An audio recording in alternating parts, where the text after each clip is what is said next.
The Galactic Nursery Station 12 was famous across 17 star systems for one thing and one thing only. It held the most dangerous, most uncontrollable, most absolutely chaotic young beings in the known universe. The Vorathi cubs. Vorathi were massive creatures when fully grown. They stood nearly 3 meters tall, with thick armored plates covering their bodies and claws that could tear through starship hulls. Their society was built on strict hierarchy and absolute obedience to authority. Every Vorathi knew their place from birth. Every Vorathi respected the chain of command without question. Every Vorathi, that is, except for their cubs. Station Commander Threlix had been running this nursery facility for 40 standard cycles. He had seen everything.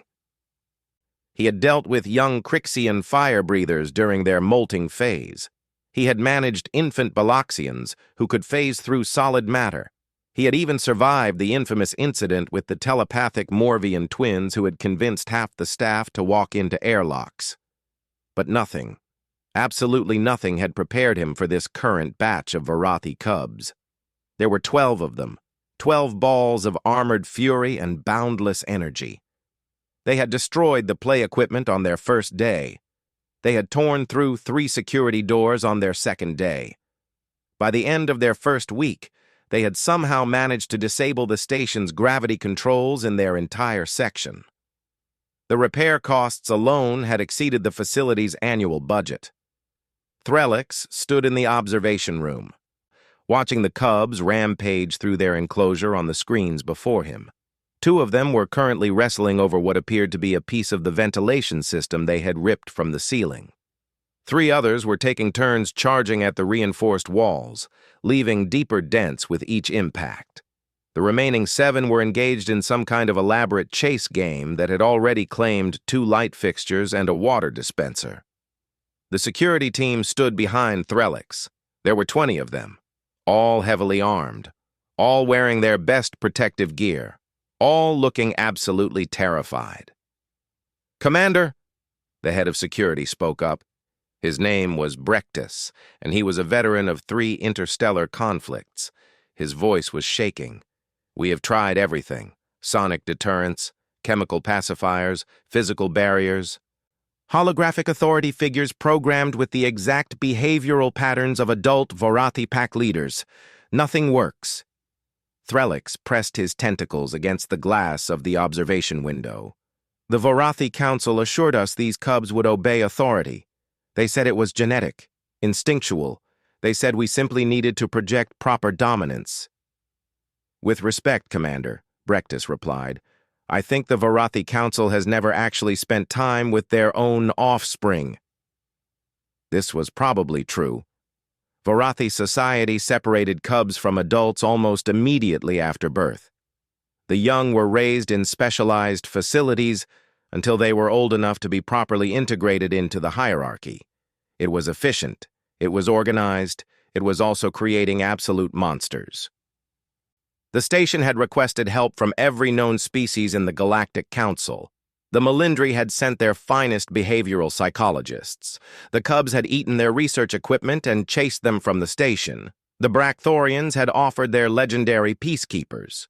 The cubs had used them as climbing structures. The Veloxian emotion manipulators had arrived with complete confidence. They had left 3 hours later, openly weeping and refusing to speak about what had happened. No one wanted to deal with the Vorathi cubs anymore. It was during this crisis that the human arrived. Her name was Maria Chen. She was 34 years old. She had been hired as a sanitation worker for the station's lower levels. She had absolutely no qualifications for childcare. She had no training in xenobiology. She had no experience with dangerous species. What she did have was a wrong turn on her first day of work and a backpack full of snacks. Maria had gotten lost in the station's confusing corridor system. The maps made no sense to her human brain. She had been wandering for nearly an hour when she accidentally walked through a door that should have been locked, but was not because the cubs had destroyed the locking mechanism earlier that day.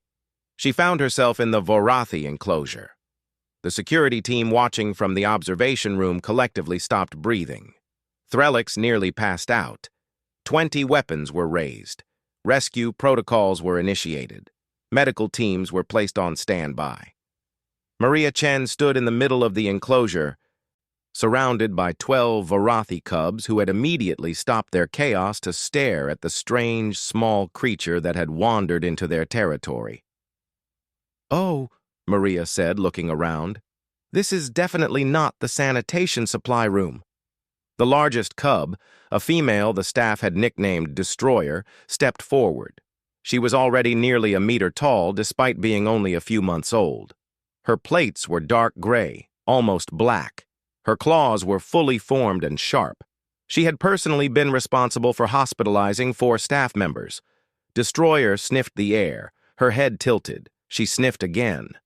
Maria watched this with confusion. Then she realized what was happening. "Are you smelling my lunch?" She reached into her backpack and pulled out a container of dried meat strips. They were a specialty from her home region on Earth. Spiced beef jerky, her grandmother's recipe. She had been planning to eat them on her break. "You want some?"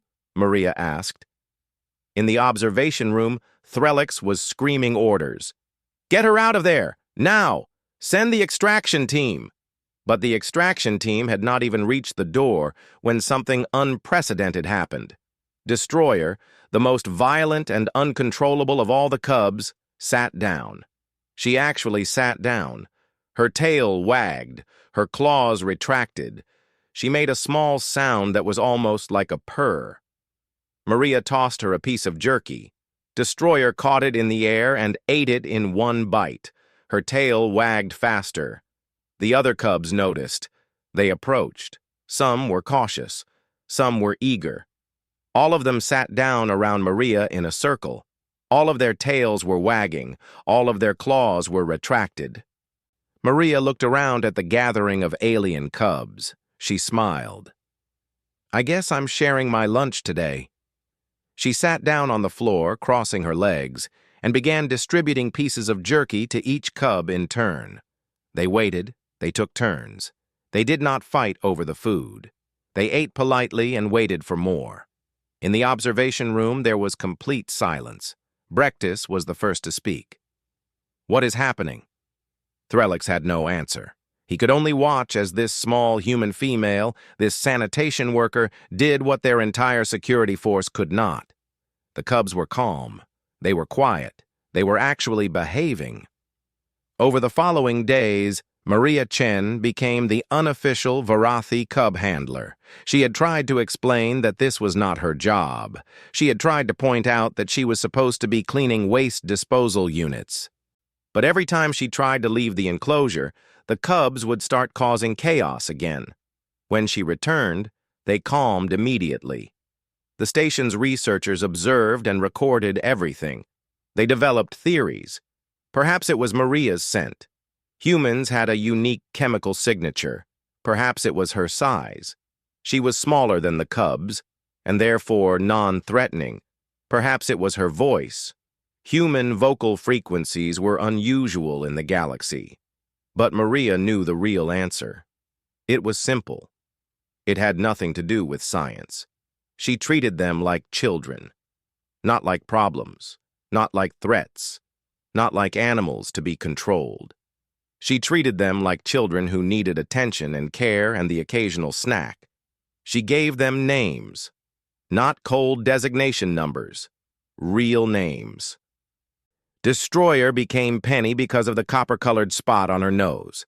The smallest cub became Tiny, which everyone agreed was funny because he would eventually be enormous. The one who loved climbing became Spider. The one who always wanted belly rubs became Patches. Maria played with them. She invented games that channeled their energy. She taught them to chase balls instead of staff members.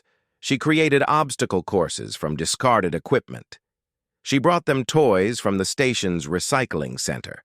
She disciplined them when necessary, but never with violence or intimidation. A firm voice, a disappointed tone, a temporary withholding of treats. The cubs responded to this. They wanted to please her. They wanted her approval. The Varathi Council eventually sent a delegation to observe this phenomenon.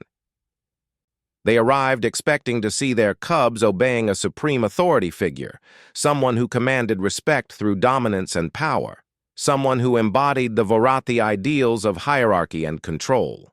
They found Maria Chen sitting on the floor of the enclosure, surrounded by 12 cubs, reading them a story from her personal tablet. It was a human children's tale about a rabbit and a tortoise. The cubs were completely captivated. Penny had her massive head resting in Maria's lap. Tiny was curled up against her side.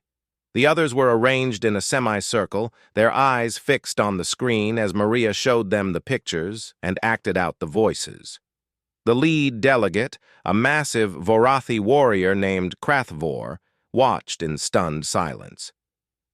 "This is impossible," he finally said. "Varathi cubs do not behave this way. They do not respond to softness. They require firm authority.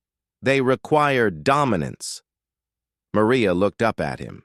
She was not intimidated by his size or his sharp teeth or his important title. "No offense," she said, "but I think your parenting books might need an update." Krathvor had no response to this. The Varathi Council eventually offered Maria Chen an enormous sum of money to return to their homeworld and help reform their entire cub-raising system. She declined. She said the money was nice, but she had grown attached to her kids. She would stay with them until they were old enough to be on their own. The station gave her a promotion. She was now officially the head of Varathi Youth Development. It came with better quarters and unlimited access to the food synthesizers. Maria immediately programmed them to produce more beef jerky. Commander Threlix wrote a detailed report about the incident. It was distributed to every nursery facility in the Galactic Council. The key findings were simple. When dealing with difficult young beings, the most effective approach was not force. It was not intimidation. It was not authority in the traditional sense. It was patience. It was kindness. It was snacks. The galaxy had much to learn from humans. They were small and soft and seemingly fragile. They had no claws or armor or special abilities, but they had something else. They had an instinct for connection, an ability to see the potential for good in even the most chaotic creatures. Maria Chen never became famous across the galaxy. She did not want to be. She was happy in her enclosure with her cubs, watching them grow, teaching them to be kind, and sharing her grandmother's beef jerky recipe with anyone who asked. And the Varathi cubs, once considered the most dangerous young beings in the known universe, grew up to be something unexpected. They became gentle. They became patient. They became the first generation of Varathi to question whether authority truly needed to be about dominance at all because a sanitation worker got lost and decided to share her lunch.